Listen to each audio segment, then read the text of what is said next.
Primordial, o podcast pela infância em seu pleno potencial.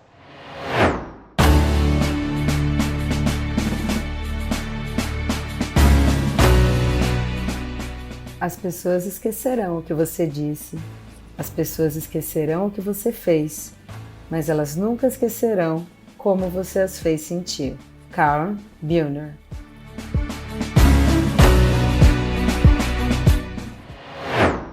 Eu sou Denise Leles, mãe e pediatra. Eu sou Regiane Quereguim, mãe e jornalista.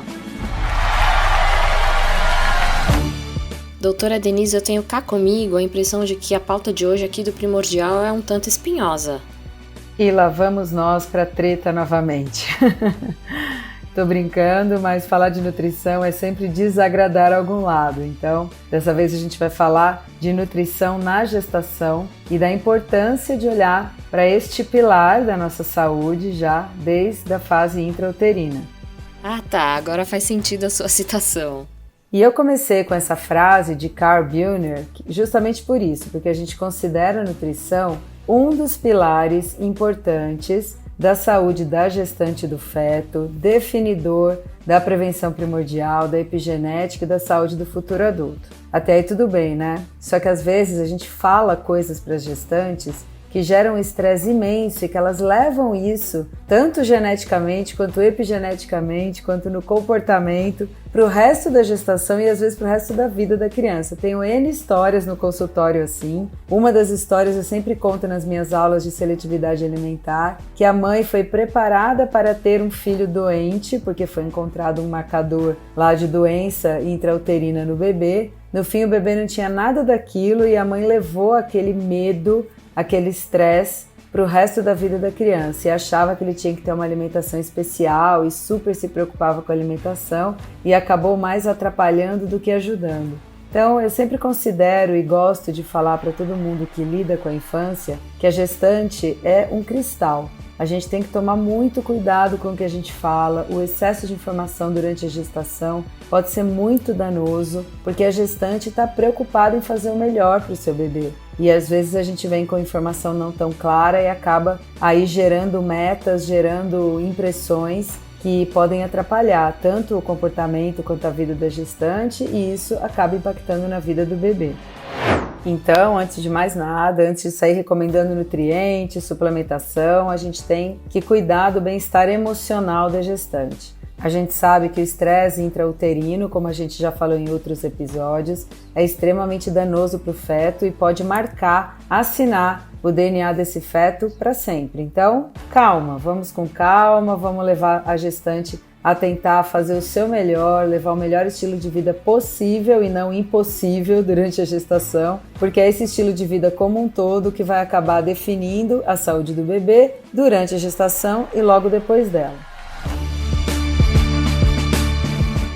O que a gente já sabe então, nós vimos lá nos episódios de epigenética o quanto é importante a saúde do bebê intrauterino, o ambiente em que o bebê está inserido é o ambiente intrauterino. A gente já sabe então que a alimentação pode ser um fator extremamente importante na expressão gênica do bebê. A alimentação da mãe pode definir, marcar o DNA do bebê e fazer essa expressão gênica extrauterina de forma otimizada ou não otimizada ou até prejudicada, se a gente se basear no que essa mãe está ingerindo. O que os pediatras ouvem muito falar em aula de pediatria é sobre a importância do ganho de peso da mãe. Então, a mãe que come demais, que desenvolve obesidade, pode repercutir no peso do bebê, porque ele pode desenvolver mais adiposidade e isso colocar em risco o bebê para doença cardiovascular no futuro, diabetes, obesidade. Mas a gente também viu no nosso episódio de epigenética que a restrição intrauterina de nutrição para o feto também pode levar ao mesmo desfecho, porque é como se o DNA do bebê se adequasse àquele ambiente de falta e depois quando ele vai para o ambiente de excesso ele acaba se adaptando de uma forma a acumular gordura. Então tanto o excesso quanto a falta de alimento durante a gestação e principalmente no que diz respeito à qualidade pode levar o bebê a desfechos que neste ambiente obesogênico em que nós estamos acabam se parecendo o que nos leva a entender que a nutrição ótima da mãe durante a gestação é extremamente importante, tanto para ela quanto para o bebê. Um estudo bem interessante que fala de adiposidade no bebê mostra pra gente, pediatra, que o peso ao nascer do bebê não é tudo quando a gente fala de saúde metabólica do bebê. Então, o que o artigo fez? Eles pegaram 145 pares de mães e bebês cujos bebês tinham nascido com pesos muito parecidos. Então, os bebês tinham pesos parecidos e eles olharam então para o ganho de peso da mãe durante a gestação. Então, mães que tinham ganhado peso em excesso durante a gestação e tinham bebês, por exemplo, com 3 quilos, eram comparadas com mães que não tinham ganhado peso em excesso durante a gestação e que tinham bebês, por exemplo, com 3 quilos, né? Que pode ser o peso aqui igual que a gente mencionou no começo. E aí, o estudo pesquisou a composição corporal desses bebês e notou o seguinte, que mesmo que o bebê tivesse o mesmo peso de nascimento, a composição corporal dos bebês cujas mães tinham ganhado peso em excesso era muito diferente da composição corporal dos bebês cujas mães tinham ganhado peso não em excesso, né, o peso adequado. E lógico, os bebês cujas mães tinham ganhado peso em excesso acabavam tendo um acúmulo de gordura maior, inclusive gordura hepática, gordura visceral, que foi um dos critérios pesquisados pelo estudo. E essa nossa preocupação com o peso materno é muito legítima, então. A gente já sabe disso, como a gente vem falando aqui no Primordial, desde pelo menos da década de 70, com os primeiros estudos de epigenética. Mas o que eu queria deixar nesse podcast, nesse episódio, é que a nutrição materna durante a gestação determina muito mais do que o peso do bebê ao nascer. Muito mais, por exemplo, do que o risco de obesidade que ele tem ou de doença metabólica ou cardiovascular. Isso vai muito além. E os estudos de Doherty, da origem desenvolvimentista da saúde da doença, já vêm correlacionando a nutrição materna a vários desfechos de saúde importantes. Então, por exemplo, tem um estudo, que é um dos estudos que mais trouxeram conhecimento nessa área de Doherty, de desfecho no bebê, que é o estudo longitudinal AVON, de pais e filhos, conhecido como ALSPAC, que é uma sigla. É uma corte inglesa que estuda o desenvolvimento de milhares de crianças nascidas no início da década de 90. E aí eles fizeram o quê? Todas as mulheres que residiam numa área geográfica específica do sudoeste da Inglaterra, com data prevista de parto entre 1º de abril de 91 e 31 de dezembro de 92, foram recrutadas para esse estudo. E aí o estudo foi a fonte para várias publicações que corroboram a teoria Doherty e que hoje fazem parte de muitas das nossas indicações de consultório e nosso conhecimento sobre os desfechos no bebê de alguns fatores que acontecem no período intrauterino. Então exemplifica pra gente entender melhor, doutora.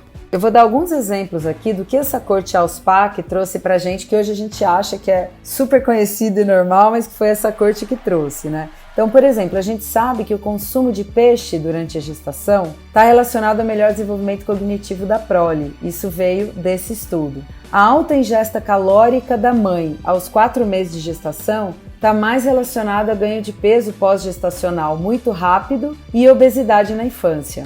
Isso também veio desse estudo. A gente sabe também, por exemplo, que a exposição a soja e amendoim na gestação também está relacionada a menores índices de alergia a esses alimentos no futuro. A gente sabe também que a introdução precoce desses alimentos na introdução alimentar, precoce na janela, né, de oportunidade, também está relacionada à redução de alergia no futuro. Mas esse dado da exposição na gestação vem da corte ALSPAC. Essa corte também mostrou pra gente que o ganho acelerado de peso do bebê nos primeiros meses de vida pode estar associado à síndrome metabólica no futuro, que a ingesta de folato e minerais durante a gestação pode representar uma melhor saúde óssea dos bebês e até que a exposição pré-natal ao excesso de paracetamol pode aumentar a incidência de dermatite atópica e asma na prole. Olha quanta coisa a teoria Doherty já estudou, só mencionando aqui um estudo grande, a gente já corrobora muito da teoria Doherty, que hoje é tão importante na nossa prática.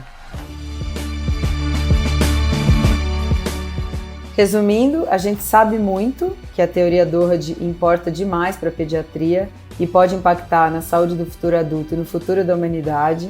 A gente sabe que um dos pilares mais importantes da Doherty é a nutrição, só que a gente não sabe qual é a dieta ideal para uma gestante. Pelo menos a gente não tem uma resposta que sirva para todo mundo, o que, na minha opinião, é uma resposta bastante sensata para tudo na medicina. Uma coisa que eu aprendi com vocês médicos é que todo paciente merece um olhar individualizado. De cara, o que a gente pode dizer que a melhor dieta para ser realizada durante a gestação seria aquela dieta ou aquele plano alimentar personalizado que ao mesmo tempo ofereça à gestante todos os nutrientes para que ela mantenha a sua saúde e a saúde do bebê e que também promova a ótima expressão gênica da criança, ou seja, promova a prevenção primordial.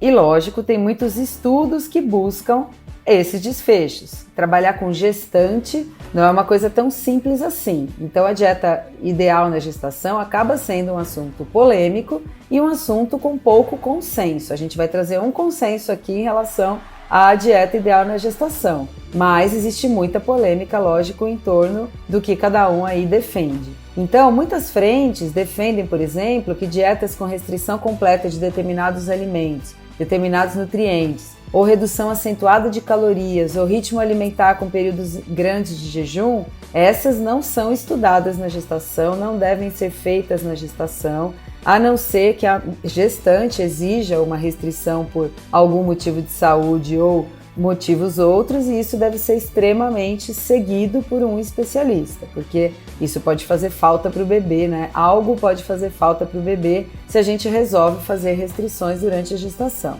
E existem sim dietas consideradas como as mais saudáveis e que podem ser realizadas na gestação, sempre, claro, com acompanhamento de preferência de um nutricionista.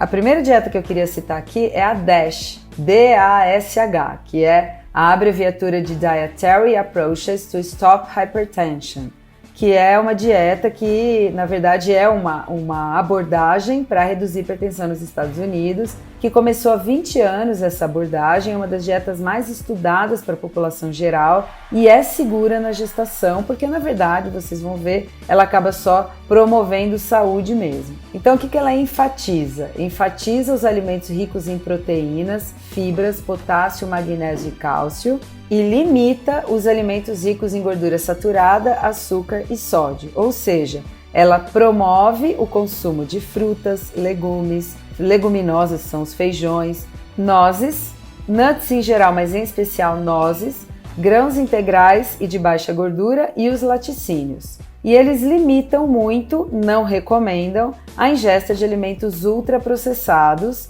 e incentivam muito e recomendam a ingesta de alimentos in natura. Vocês já estão vendo onde é que eu quero chegar, né? Então a dieta DASH é uma dieta que já tem 20 anos de estudo. Desde sua publicação tem sido recomendada como parte do tratamento de hipertensão arterial e é vista também como uma das dietas mais saudáveis para a promoção de saúde, segura e recomendada durante a gestação e muito recomendada no período pré e pós-gestacional. Mais uma análise de 10 anos dos dados de Pesquisa Nacional de Saúde nos Estados Unidos mostrou, por exemplo, que menos de 1% da população dos Estados Unidos adere a uma dieta parecida com a dieta DASH, isso entre 1988 e 2004. E o mesmo estudo mostrou que apenas 20% das pessoas ali consumiam pelo menos metade dos níveis recomendados de nutrientes e principalmente de alimentos in natura. Outra dieta que também é muito estudada durante a gestação é a dieta plant-based, tem sido muito estudada. A maioria dos estudos sugere que ela é segura na gestação desde que acompanhada por um profissional de saúde capacitado para que não falte nenhum nutriente para a gestante. E a plant-based preconiza o consumo de alimentos de origem vegetal, em especial frutas, hortaliças e grãos integrais e leguminosas, e ela raramente inclui ou às vezes exclui alimentos de origem animal. Na verdade, a plant-based não necessariamente exclui alimentos de origem animal, mas eles diminuem muito e, mais uma vez, preconizam o aumento de consumo de alimentos in natura e redução do consumo de alimentos ultraprocessados. Mais uma vez, fazendo parte das dietas consideradas saudáveis, a recomendação de diminuir o consumo de alimentos que não são comida de verdade. Outra dieta que a gente ouvia muito falar na época que eu estudava nutrição lá atrás é a dieta do Mediterrâneo. A dieta do Mediterrâneo é uma das opções mais estudadas e seguras para gestantes. O conceito, na verdade, da dieta do Mediterrâneo vai muito além do que tem de comida na dieta do Mediterrâneo e passa muito mais por um conceito de um estilo de vida do que de uma dieta em si.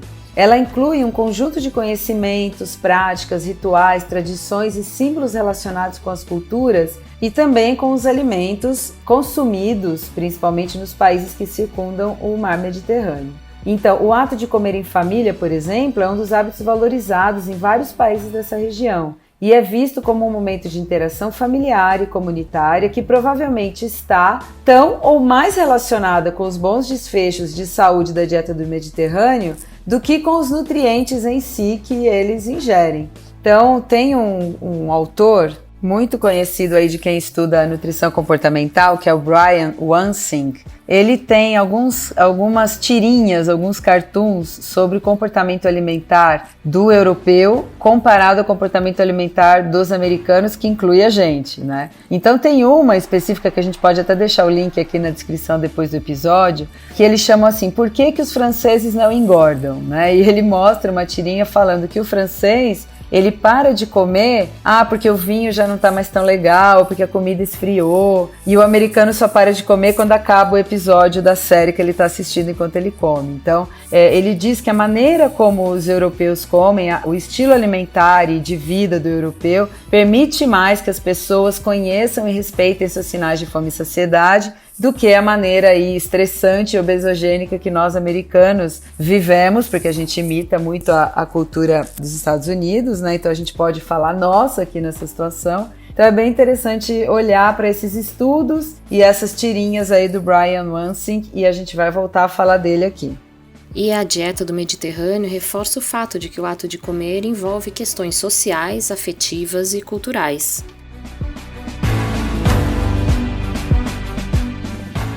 Bom, o que a dieta do Mediterrâneo, então, preconiza que a gente deve ingerir para ter uma alimentação saudável? Então, vamos lá. Primeiro, eles consomem uma alta quantidade de cereais integrais, legumes, nuts, vegetais e frutas, um consumo frequente de azeite de oliva, que é a característica mais marcante aí da dieta do Mediterrâneo, um moderado a alto consumo de peixes e frutos do mar, que justifica o aumento de LC-PUFAs, os ácidos graxos de cadeia longa, na dieta do Mediterrâneo. Eles também consomem aves e produtos lácteos, mas isso é consumido em quantidades pequenas a moderadas, consomem pouca carne vermelha e produtos que levam carne em sua composição, e eles ingerem álcool em uma quantidade moderada. Isso está me lembrando um pouco aquele artigo que a gente sempre fala do Growing Up Today Study. E claro que a ingesta de álcool aqui não se aplica ao período gestacional. E mais uma vez, dieta do Mediterrâneo então sugere o quê? Aumento do consumo de alimentos in natura, redução do consumo de alimentos ultraprocessados. Existem centenas de artigos justificando o benefício para a população geral da dieta do Mediterrâneo, principalmente no que diz respeito ao declínio cognitivo típico dos idosos. Eles também conseguem comprovar a preservação de memória, redução do risco de doença cardíaca, melhora da saúde óssea, manejo de diabetes, redução do risco de depressão e redução do risco de vários tipos de câncer. Mas esse estilo de vida e essa dieta também foram estudados durante a gestação com a comparação de desfecho na prole. Por isso que ela é tão interessante para a gente que está falando de DOHAD e alimentação aí ideal para gestante. Então ela já conseguiu comprovar que a mãe, quando adere a uma dieta com os critérios aí da dieta do Mediterrâneo, o bebê vai ter um melhor desenvolvimento neurológico, um desfecho favorável em comportamento e desenvolvimento, depois na primeira, segunda infância. Já foi comprovada a proteção cardiovascular no bebê, então a pressão arterial do adulto cuja mãe teve a dieta do Mediterrâneo intraútero é melhor, e tanto as gestantes quanto os bebês tiveram menor adiposidade, o que acaba sendo um fator preventivo de obesidade no futuro. A gente vai deixar também aqui na descrição a pirâmide da dieta do Mediterrâneo, porque é uma pirâmide diferente e é interessante que na base da pirâmide tem as pessoas comendo em família, as pessoas praticando exercício físico e cozinhando, né? Então a prática da culinária, que também é muito pregada pela plant-based e cada vez mais pregada por todas as dietas que promovem saúde, né? A prática culinária está muito presente aqui na dieta do Mediterrâneo. Aí depois, a segunda parte da pirâmide, mais alta além da base, é água, né, líquido, chás, mas principalmente água. Aí depois vem os alimentos componentes aí que a gente citou na dieta do Mediterrâneo. Então, lembrando sempre, o nutriente sozinho não é capaz de chegar nos mesmos desfechos. O que a dieta do Mediterrâneo trouxe?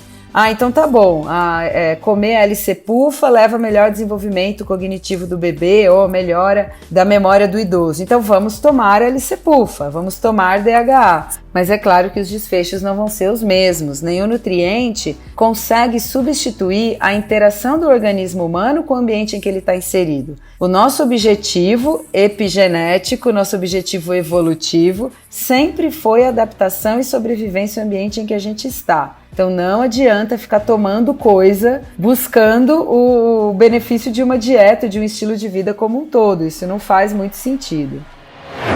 Então, mais uma vez, dá para a gente concluir aqui como veredito de que a melhor dieta para gestante é aquela com muitos alimentos in natura e poucos alimentos ultraprocessados. Por isso faz sentido que a gestante aprenda a cozinhar, se envolva com a culinária, com práticas culinárias, ou se ela não conseguir fazer isso, que ela se interesse por uma alimentação mais saudável, porque isso também vai servir de modelo depois para o futuro bebê. Lembrando, os guias alimentares, tanto para a população geral quanto para a criança menor de 2 anos, né, os nossos guias alimentares do Ministério da Saúde, são a nossa fonte principal para esse tipo de alimentação. O prato saudável que eles preconizam, metade do prato de hortaliças, verduras e legumes, a outra metade com 25% de carboidrato e 25% de proteína, sendo dividida em vegetal e animal, acaba sendo o prato mais saudável também para a gestante. Claro, a gestante precisa de acompanhamento do obstetra, do nutricionista, do educador físico, todo mundo olhando. O pediatra acaba sendo mais um profissional para ajudar, para ser rede de apoio e conseguir todas essas mudanças. E não é porque a gente é bonzinho, não. É porque a gente está interessado no desfecho no nosso paciente, que é o bebê que vai nascer daqui a pouco. E sobre suplementação vitamínica, doutora Denise, faz sentido falar sobre isso durante a gestação? Em relação aos suplementos alimentares, a gente vai falar um pouco sobre o que não pode faltar no próximo episódio, mas claro que suplementar a gestante tem que ser extremamente cuidadoso e baseado em recordatório alimentar e, de preferência, em exames laboratoriais. É complicado a gente ir suplementando da nossa cabeça, porque determinada vitamina faz bem, mas o excesso dela também pode não fazer bem, né? Então, a gente vai falar no próximo episódio que não pode faltar de nutriente para a gestante. E vamos falar também de um conceito que chama Nurturing Care, um conceito que eu tive contato no Congresso Mundial de Doha, que é um documento da Organização Mundial de Saúde, bem interessante, e que pode otimizar aí o pré-natal do pediatra também, o papel do pediatra no pré-natal com as gestantes. Então, conteúdo bem legal no próximo episódio, tô adorando. Quem quiser mandar pergunta, comentários, é só falar com a gente. E estamos aí, no Primordial, brigando pela infância e construindo o futuro em seu pleno potencial. Beijo, pessoal! Primordial, o podcast pela infância em seu pleno potencial.